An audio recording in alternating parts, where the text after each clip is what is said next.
Salut YouTube, aujourd'hui petite vidéo, donc je vais vous faire une petite présentation de ma nouvelle acquisition. Je me suis séparé il y a quelques jours de mon AK-47, donc du custom que j'avais fait. Vous avez pu voir l'avancée de l'arme, donc aussi bien que ça soit du montage de crosse jusqu'à la peinture. Je m'en suis séparé simplement parce que je vis en région parisienne et malheureusement ce type d'arme là, dans les stands c'est assez restreint, soit à cause du calibre, soit la gueule de l'arme ne passe pas. Donc je me suis dit, tant qu'à faire, autant la vendre à quelqu'un qui saura en prendre soin et surtout qui saura s'amuser avec. Donc j'avais posté plusieurs annonces donc pour vendre ou échanger. Bien sûr, je préférais échanger, donc j'ai reçu pas mal d'offres pour acheter. Alors excusez-moi, il y a un Boeing A380 qui va s'écraser sur le bâtiment dans quelques secondes. Oui, j'ai commencé mes vidéos YouTube il y a pratiquement 2-3 ans. Déjà il y a 2-3 ans, quand je faisais mes vidéos, il y avait déjà des avions qui menaçaient de s'écraser sur mon bâtiment et des gamins qui gueulaient. Depuis 2-3 ans, les mêmes avions rasent encore le toit du bâtiment et les mêmes gamins gueulent encore. Ouais, ils ont grandi de 2-3 ans, mais ils sont toujours aussi abrutis. Oui, les parents, même au bout de 3 ans, ils n'ont toujours pas trouvé le système d'éduquer leur gamin. Donc dès que le gamin il est dehors, obligé, il braille. C'est comme ça, c'est dans les gènes. Ah, on a pu le progrès, hein. Voilà. Bref, c'était la petite pointe d'humour. Surtout, ne faites pas attention aux gamins qui gueulent et aux avions qui passent, malheureusement. Donc, je m'en suis séparé et moi, je voulais à tout prix un échange. Parce que déjà, rien qu'au niveau papier, voilà, me prendre la tête à vendre une arme, à retrouver une arme derrière, je me suis dit, si je pouvais faire juste un échange-échange, moi, pour moi, ça serait parfait. Donc j'ai reçu énormément d'offres, je vais pas vous mentir, que j'ai refusé. Des fois même au dernier moment, donc je regrette et je m'excuse auprès des particuliers. Et j'ai trouvé cette carabine que j'attendais depuis un petit moment, mais le prix me bloquait. Je me suis dit tant qu'à faire, donc j'ai envoyé des photos à un armurier de mon AK-47. Il m'a dit que le travail réalisé dessus, franchement, était super propre et m'a proposé un échange. Il m'a dit d'aller faire un tour sur son site et de trouver quelque chose qui me plaît. J'ai donc trouvé une CZ 527 Varmint à crosse lamellé collé. Voilà, c'est voilà, en calibre de 22 Remington. Donc j'ai tout commandé d'un coup, un peu partout, mais j'ai tout reçu en même temps. Donc on va commencer par le début. Donc c'est du 22 Remington. Donc là c'est de la munition Fiocchi en 50 grains, donc c'est du blindé, mais avec des ogives hollow point. Voilà. Donc ça vient de chez Armurerie Auxerre. Là ça va juste me servir, ouais, on peut faire plus bien sûr, hein, mais c'est pas vraiment pour venir régler la lunette à 50 puis à 100 mètres. Et puis d'ailleurs on verra ce que vaut les munitions Fiocchi en 2,22. J'ai jamais essayé. Donc 36 €. Un bipied Harris, modèle 1 à 2 BR. Alors je sais pas si... voilà, on peut le voir ici. Donc c'est le modèle le plus courant. C'est vraiment le petit modèle de chez Harris. Idéal d'ailleurs pour tirer assis. Pour tirer en bench, donc assis sur table, c'est vraiment le top. Par contre, si vous tirez couché, prenez un modèle un peu plus long. Ça sera plus pratique pour vous. Moi j'ai les deux, hein, parce que j'ai déjà ce modèle-là sur une Marlin en 308. Et le modèle plus grand sur ma CZ 455. J'ai plein de bipieds Harris, j'adore. J'ai essayé plein de bipieds chinois, malheureusement, beaucoup de gens me les conseillent. Mais moi, dès que j'en achète un, il casse. Donc, je sais pas où. Je sais pas, pourtant je suis pas une brute, mais bon, bref, moi ça tient pas les bipieds chinois avec moi. Et pour finir, donc j'ai commandé cette lunette qui vient d'un particulier, donc c'est une Bushnell en 6,18 par 40, vendue comme neuf, et comme neuf d'ailleurs, reçue avec toute la documentation. Elle est vendue neuf chez Chasse Discount, je crois, pour 495 €, donc pratiquement 500 €. Je l'ai payé 250 €, frais de port inclus. Donc si jamais un jour, on sait jamais, hein, ce particulier-là tombe sur ma vidéo, encore un grand merci à toi. L'emballage était au top. Là, j'ai vraiment l'impression que l'avion va s'écraser.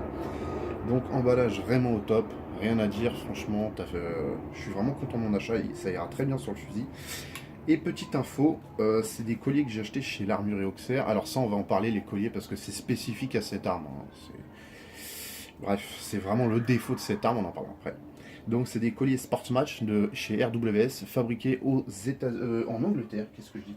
En Angleterre, donc le modèle exact. Alors attendez, je pose la lunette. Donc le modèle exact c'est celui-là. Si jamais vous cherchez pour une CZ 527, voilà. T049C, c'est le modèle exact. D'ailleurs, l'armure Auxerre sont l'importateur officiel de cette marque. Donc si jamais vous cherchez quoi que ce soit, demandez-leur. Et après on parlera du prix justement du collier parce que c'est vraiment spécifique à cette arme et on en parlera pourquoi. Donc là on a fait le tour vraiment des accessoires qu'il y aura sur cette arme. Donc là on va vraiment faire une vidéo déballage parce que je ne l'ai pas déballé avant. Une vidéo déballage et après je referai un petit aperçu à la fin pour que vous voyez une fois que tout sera monté dessus. On va maintenant passer au déballage. Alors j'ai juste ouvert pour récupérer mes documents, mes autorisations de détention de catégorie B. C'est tout. Et bien sûr, j'ai regardé bon, si c'était bien la bonne carabine, parce qu'au début, j'ai flippé quand j'ai vu ça. Je me suis dit, j'espère qu'ils ne se sont pas trompés, et qu'ils m'ont pas foutu une CZ 222, mais version chasse, donc la version luxe, entre guillemets. Je me suis dit, j'espère vraiment qu'ils m'ont foutu la bonne carabine, et ça va. La chance, c'est que c'est les bons. Donc, on va passer au déballage. Donc, bien sûr, c'était scotché partout, bon, ça je l'ai fait avant, hein. On va pas passer 1 heure sur le déballage du carton. Sinon la vidéo va durer extrêmement longtemps. Ça va pas rester comme ça. Donc dedans, comme d'hab, on va trouver le manuel d'utilisation.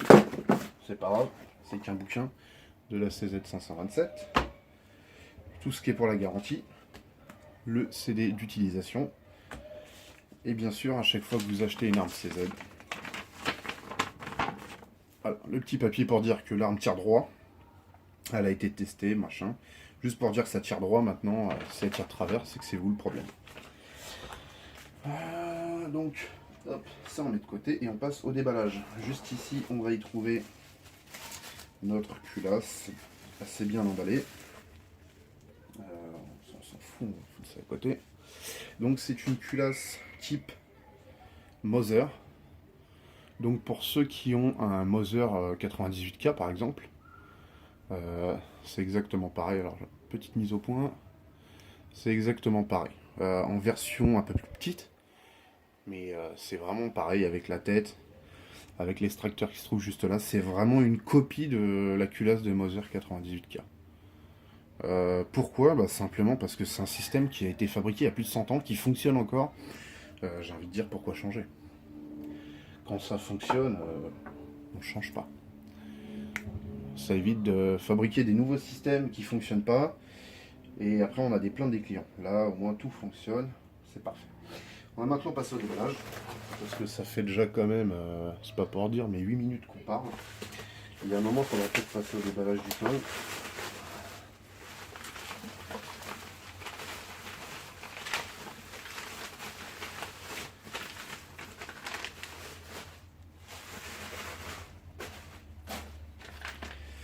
De ce côté-là.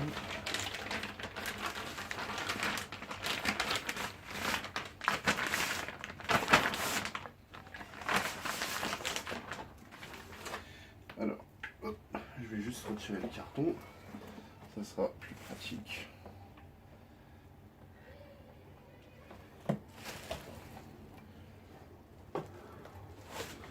Et voilà. Donc, alors je vais essayer de faire en sorte qu'on voie la totalité de l'arme. C'est pas mal, voilà. Et voilà, je vous présente donc la 527 Varmint avec une crosse en lamellé collé. Donc, son petit chargeur de 5 coups. Donc, c'est une carabine avec une crosse en noyer, en lamellé collé, un peu comme celle que je vous ai présentée sur la Marlin X7VH en 308, donc c'est vraiment le même système. La carabine fait 3,6 kg, donc ça fait son poids pour du 2,22, mais c'est un canon Varmint, donc bon, un peu plus lourd que la version luxe. Voilà, posé. Donc c'est un canon de 61 cm.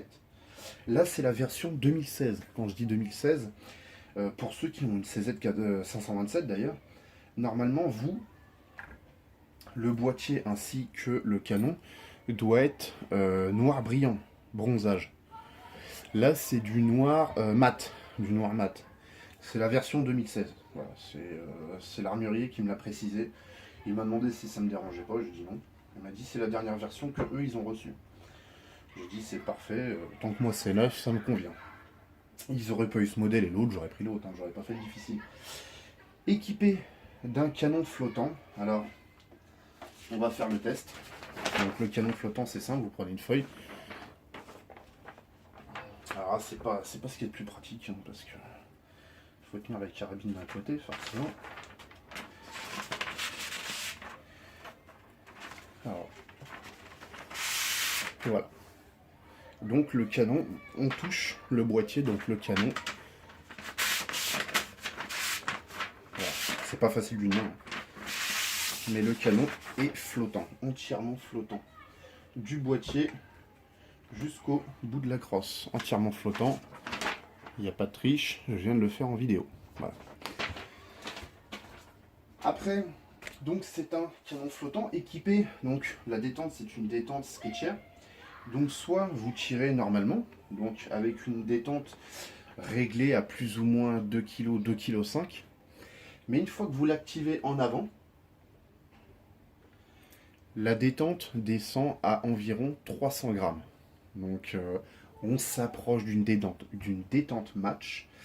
Donc là après il n'y a plus d'excuses hein, sur les coups de doigt ou quoi que ce soit. C'est juste vraiment le temps de s'y faire, hein, avoir le bon doigté pour justement vraiment se faire à cette détente. Mais personnellement j'en ai déjà essayé plein. D'ailleurs moi sur ma Maline X7VH en 308 la détente est réglable. Donc je l'ai réglé au minimum. Donc personnellement ça me dérange pas du tout. Je sais pas pourquoi le gamin il gueule en bas, il commence à me gaver. Non, je vais pas lui tirer dessus, vous inquiétez pas. Non, je sais, parce qu'il y en a, ils vont me dire pourquoi. Non, on va éviter les débats, parce qu'après, il y a les âmes sensibles qui vont dire que je suis un tueur en série, tout ça. Pourtant, je suis encore en liberté, hein. J'ai tué personne, les mecs, calmez-vous. Donc, on va parler maintenant du chargeur. Donc là, c'est un chargeur 5 coups, donc l'arme étant 5 plus 1, chargeur en acier. Donc, on trouve des chargeurs en acier et en plastique. Le problème, le prix. Franchement, CZ, sincèrement, arrêtez de faire du matos hors de prix. Pensez aux petits pauvres comme nous, qui toucheront pas 10 000 balles par mois et qui pouvons pas, je sais pas, les mecs, ils vous vendent un chargeur comme ça 60 euros. 60 euros, un chargeur de 5 coups. Putain, les mecs, sérieusement, vous respectez rien, quoi. Je sais pas, c'est le minimum syndical. Enfin bref, c'est pas grave. Quand j'aurai un peu plus de... Parce que là, j'ai... Alors là, j'ai vidé mon compte. Hein. Donc quand j'aurai vraiment fini tout ça, je me prendrai 2 autres chargeurs et après, hop, j'essaye d'avoir toujours 2 ou 3 chargeurs par arme. On sait jamais. On n'est pas à l'abri d'une casse. Ça peut arriver à tout le monde. Et donc là, on va arriver sur le seul point négatif de cette arme. Donc déjà, on va monter la culasse. Donc pour monter la culasse, ici, vous avez une pression. Hop, petite mise au point, sinon ça sert à rien que je vous fasse montrer ça. Voilà. Qui permet d'insérer la culasse.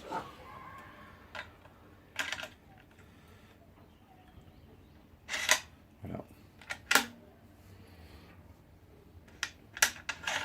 Alors ça gratte un peu au début, mais avec le temps on s'y fait. Donc là,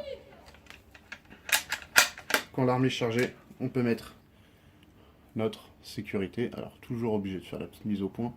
Plus forcément comme par hasard la caméra se trouve devant la lumière. Voilà, donc la sécurité. Donc là elle est désenclenchée. Voilà. Donc le petit chargeur 5 coups qui vient se monter en dessous.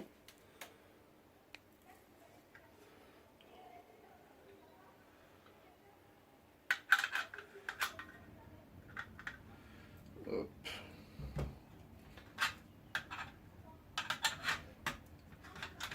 Hop. Et donc le gros point négatif de ce fusil, c'est le rail. Pourquoi? Parce que c'est un rail en 16 mm. Voilà. Le rail est en 16 mm. Et alors ça, c'est un gros point négatif. Je comprends pas pourquoi CZ continue sur ce système. Est-ce que ça va tenir avec ça? Voilà, c'est parfait. Donc je sais vraiment pas pourquoi CZ continue sur ce système en fait de rail en 16 mm. Je sais pas. Alors le problème, c'est pas le rail en lui-même, c'est les colliers, le prix des colliers. Alors vous avez soit le choix entre acheter des colliers en 16 mm de marque CZ en acier, donc qui sont d'ailleurs de très bons colliers, le seul problème c'est le prix, 108 euros, ça pique un peu. Sinon ils vous disent, bah, achetez une en base, un rail. Oui, mais le rail il fait 110 euros, ça pique aussi. Ou sinon vous faites ma méthode, vous achetez des colliers Sports Match RWS en 16 mm, acheté chez l'Armurerie Auxerre pour 30 euros. Et qui se montent, comme c'est marqué sur le petit papier, qui sont spécialement faits pour la CZ 527. Voilà. Donc heureusement qu'il y a eu vraiment ces colliers-là, que d'ailleurs on m'a conseillé, parce que sinon vous vous retrouvez à acheter des colliers à 100 balles. Le problème déjà c'est le prix du fusil en lui-même. Le fusil coûte, et forcément il y a un moment où il faut parler d'argent, ça fait toujours mal. Le fusil coûte entre 900 et 1000 euros. La carabine nue. Alors certains ils vont me dire ouais mais là elle est à 800 euros. Ouais mais est-ce qu'elle est en stock? Eh oui, c'est toujours le même problème. J'ai vu des magasins la vendre à 795 euros, mais ça fait 3 ans qu'il est en rupture de stock. Donc bon, c'est toujours beau, mais voilà. Comptez entre 900 et 1000 euros. Cette carabine vient de chez l'armurier Douillet, à Vannes, donc en Bretagne. Un grand merci à lui, que ça soit sur la rapidité. J'ai envoyé mon arme, il l'a reçu le samedi. Le lundi, ils sont fermés. Le mardi, la carabine était déjà expédiée. Ultra rapide, vraiment rien à dire, que ce soit sur la livraison, que ce soit sur la communication. J'ai téléphoné, est-ce que c'est possible d'avoir le numéro de suivi? Hop, on me l'a donné en direct.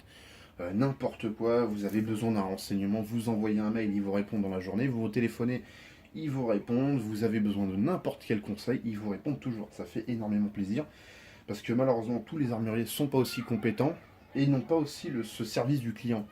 N'ont pas ce relationnel ou ce rapport avec le client. Souvent, c'est vous voulez quoi? Ouais, je veux une carabine. Ouais, d'accord, vous voulez quoi? Vous avez combien? Vous avez vos papiers? Voilà, ça se résume à ça. On a l'impression que le mec, on le fait chier. On vient claquer 1000 euros chez lui, mais on le fait chier, parce que 1000 euros pour lui, c'est pas grand chose. Ah bah oui, tout le monde vient pas acheter une PGM à 4000 balles, les mecs. Il y a un moment aussi, il faut. Hein. On fait avec ses revenus. Il y a les tireurs nomades, les moyens et les experts. Après, c'est suivant votre salaire. Mais eux, non, franchement, moi, tout ce que j'ai acheté chez eux, mon matériel de rechargement, tout ça, j'envoie un mail, voilà, j'ai besoin de ça, ils vous répondent. Même au téléphone, ils sont super cool, franchement. Que vous lâchez 10 balles ou vous lâchez 1000 euros, ils sont aussi sympas avec vous. Et ça, c'est extrêmement important, je trouve. Sur Paris, c'est dommage d'ailleurs, si jamais les armuriers parisiens, vous me regardez, sincèrement, les trois quarts, vous êtes des vrais cons, à part 2-3. 2-3. Je vais faire durer le suspense, je vais pas donner de nom. Mais à part 2-3, les autres, sincèrement, le relation avec le relationnel avec le client, vous n'avez pas du tout. C'est zéro. Et c'est dommage, j'habite Paris, il y a des armuriers, mais je suis obligé d'aller en Bretagne pour m'acheter une carabine. Chercher l'erreur, c'est dommage. J'aurais préféré, moi je préfère acheter vraiment sur place. Mais malheureusement, voilà, les mecs ont décidé autrement, donc c'est pas grave. Hein, je dois pas avoir assez d'argent pour eux. Pourtant, je consomme vachement en armes et en munitions, mais c'est pas grave. Donc on a vraiment fait le tour sur cette carabine. Donc là, on va se retrouver après, une fois que tout sera monté, et on se dira un petit mot de la fin. Allez, à tout de suite.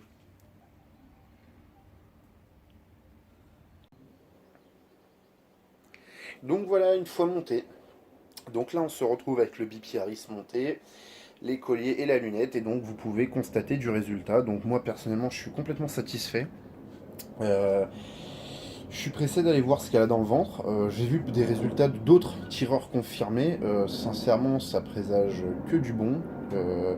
C'est une arme qui a énormément de potentiel. À la base, j'étais pas fan putain d'avion qui passe au-dessus de chez moi. Un jour, si j'achète un lance-roquette, je vous jure, je vous en détruis un.